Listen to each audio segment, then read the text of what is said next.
Hi guys, welcome to a new video. This is going to be a quick guide for the Berserker. Berserker is a pretty fun damage dealer. You have quite a bit of sustainability thanks to Bloodlust. You have quite good defense, quite good amount of health, and the damage is one of the top ones in the game. Berserkers are insanely good in AoE scenarios, or when they have to survive a lot. In PvP so far, all we've done was here in the guild, you have the Red Arena, and it's actually not bad. It wins quite a lot of fights, but not all of them. Um, so I haven't tested it in perfectly fair scenarios, but I think that it's one of the top DPS. It feels like it's one of the top DPS. Uh, Definitely you have to play a lot of positioning and trying to use all the skills that you can and constantly attacking. That's really the main point of the Berserker. So to go quickly, so main stats, piercing and physical piercing, that's what you want, possibly max. This is the best I could get for now.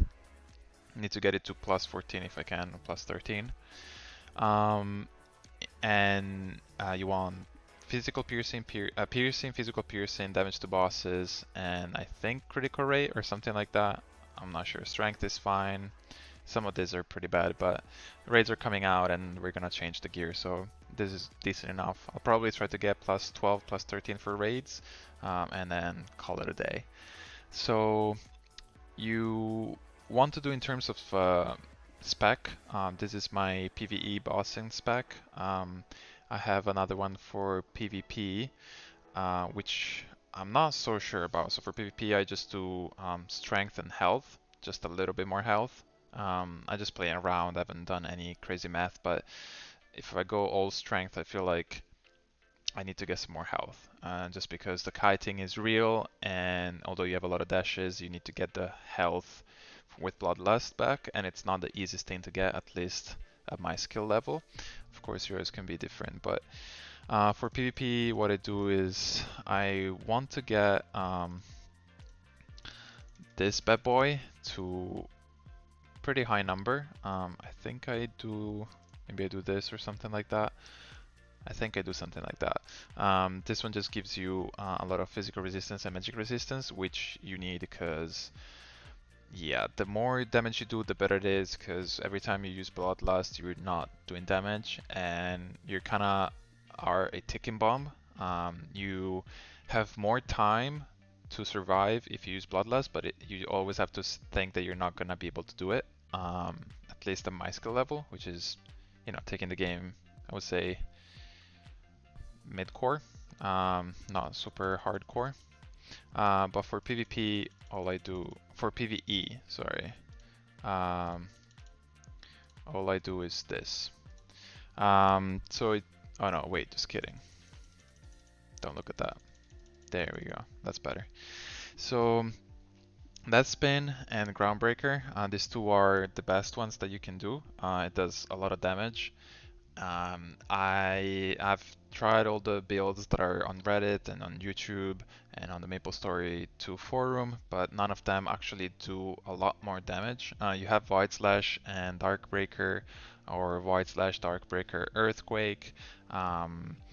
There's different things you can do. You can do the bleed one, but none of them really do a crazy amount of damage. And even just putting 5 points in order to get the dip wounds, I don't think it's that good of a buff. And this intimidation is kind of useless because you just make the target do less damage. Maybe in PvP we could try that, but it's hard to do it because it's a short range. It's only 3 meters and it lasts for like 4 seconds, so it's really not that good. So I think that, maybe if you're a crazy player, you can try something fancy, but I think that this is the build for most players, at least to get started with the Berserker.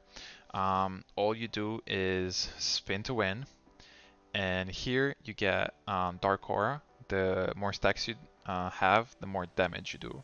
So I'll show you at 10 stacks. What you do is, I would say 100k, 80, so between 80 and 100. So if you have 0 stacks, you do 30 and 40. So you do almost double damage. You do more than double damage with 10 stacks. So it's very important to start using Groundbreaker when you have possibly 8. That's when I usually do it. 8 stacks, so you start using Groundbreaker, because when you use Groundbreaker, you get stacks. So it's fine. You will reach 10, and that's perfectly fine, and don't worry about it. You want to use Blood Price, because Blood Price actually increases your damage. So here, let's say I do... Okay, I'm full stacks. I do 11, 12. If I use Blood Price, I do 14, 13, 14, 12, 16. Yeah, it's around there. So it's a 2k increase. It's pretty good damage. Of course, you're gonna lose health, so you want to make sure that you do this in an encounter where you're not gonna die immediately. And the reason is that it increases your spirit regeneration by a lot. So you can do Groundbreaker a lot more because you have this insane SP recovery. You almost can spam it, almost. And then you heal up with Bloodlust and you get it back. The reason why I'm doing 6 Bloodlust and not more, it's because yes, I could do this, but the amount of healing that you get with this, it's 2k. Actually, I think 2k is actually a little high compared to what was seen before. Normally you do 1.3k. That 700 health is quite a bit, but again, you don't want to be full health. Healers usually tend to put you full health, but with Berserker you kind of want to be in the middle, below 60% to have this adrenaline rush kick in. And Blood Price, having more Blood Price, I just feel like you do more damage if you know when to use it. And then you have Dark Might, which is a buff that at 10 stacks, it makes you go Super Saiyan and you just rotate really, really quickly. So I'll just show you here. Now I go a lot faster. And what it does, it increases attack speed, physical attack, magic attack by 16%. So that's quite a bit. Yeah, so that's pretty much it with the Berserker. You could try Critical Rate, but Critical Rate right now is not that good. But feel free to try it out. You can reset skills and reset attribute with no problems. For piercing, you want to get the cap is 30. I have pretty bad gear. I'm just trying to make a guide here. I'm not showing you the best gear or best in slot stuff. You want to get the horns from Balrog and the wings from Balrog as well, I think. Yes. You want to get these two because those are best in slot for melee. And you want to run, of course, a lot of Fire Dragon to get the weapon or Labyrinth. Both of them are really good. Labyrinth is really easy. Fire Dragon, I think, is faster. That's my opinion, but yeah, that's what I'm definitely going to be doing next week to get ready for raids. The most important thing to know in dungeons is you always want to hit. So with Death Spin, the big thing is that you have consistent damage compared to the Void Slash build. The problem with Void Slash is that you do this. You do a dash forward and then you attack. If you don't hold anything, so if you're not pressing W, A, S, or D, and you just hold Void Slash, you're gonna stay in place. Now, Void Slash does a lot of damage the first hit. So even in PvP, it's really good to dash, Void Slash, and then you dash. Hopefully with that Void Slash, you attack the guy.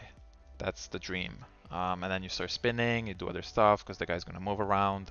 But the first Void Slash is the one that does a lot of damage. So it would be nice to hit them with that. Then what you do is Death Spin, Groundbreaker. That's the main rotation with Blood Price. You use Bloodlust to get your health back. If you can, try to be in the middle of your health. If you have a healer, that's not going to be possible. And then you use Darkbreaker when you know you're going to be when you're not going to be able to attack for a while. So let's say that you're in FD and you cannot attack for some time because you go on the tail, there's the tail swipe, or you don't have a healer and you have to go behind the pillar when there is the fire breath. Then you just put Darkbreaker down, it's going to do damage for you. Does pretty decent damage. Then you want to use Dark Might when, for example, again in FD, you have the meteors. So in the meteors, you can't be still. You have to constantly move. Same in Rune Temple when there is lots of fire, electricity, or even ice. You have to constantly move around. So you want to just pop Dark Might so that you can move around and you can still do a spin to win and do a lot of damage. You don't want to stay at 10 stacks and just do that spin because you're wasting potential with either Dark Breaker and then spinning, or Dark Breaker leaving it there, and Dark Might and then just spinning. So it's always better to do that, but of course if you have some space, or you have a moment where you can do something, feel free to just do Dark Breaker. Other than that, there isn't much else. For pets, I'm using this one. It's level 1. I don't care about pets, but I like the chance to reduce the target attack. I think it's pretty useful. For macros, the only suggestion that I have is one of my Giggledies said that if you macro on one of the buttons, so I'll just give you a quick example. So if you, I'm gonna do Groundbreaker. So if you do Groundbreaker, you see that when you don't have SP, you start doing auto attack. So what you want to do is actually macro it. So if you macro it, okay, now it's a macro. So now when you don't have SP, you're just gonna stay still and you wait for SP. This way you don't half start an attack when you get SP back, because you're gonna have SP back. And that way you can move easier and you can just hold T, and as soon as you're gonna have, or whatever button you have, as soon as you're gonna have Spirit, you're gonna use that. So make sure to do that. Other than that, yeah, I would say that's pretty much it. Try to have plus 10 horns for raids. Try to get plus 10 gear if you can, at least plus 9, and then plus 12 or higher for weapon. Last thing is for overworld, so for the PvP area. One of the nice areas that I like is Obsidian Mount. Please don't come here because this is where I farm. And here is really where the Berserker is just really powerful. Just because you can... this guy's gonna kill me. Yep. Oh, technically not. What's up, boy? How you doing? It's actually not a safe area, just letting you know. But anyways, what you want to do here is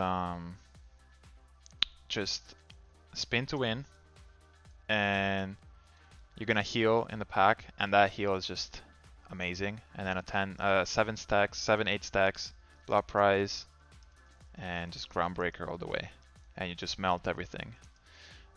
You want to farm in this area just because you can then go in this place and get some mounts, outfits, gems, all that kind of stuff, and you can check the wallet up here, trying to reach 15k.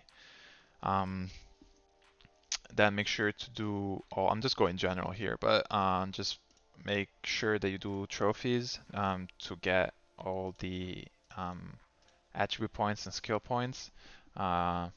Just do plus and you see which one you're missing. The one that have a check means that as a skill point, everything else doesn't, as other stuff. So make sure you do those before the raid. And that's pretty much it, guys. Hope you enjoyed. Let me know if you have any questions and I'll try to answer them. Thank you so much.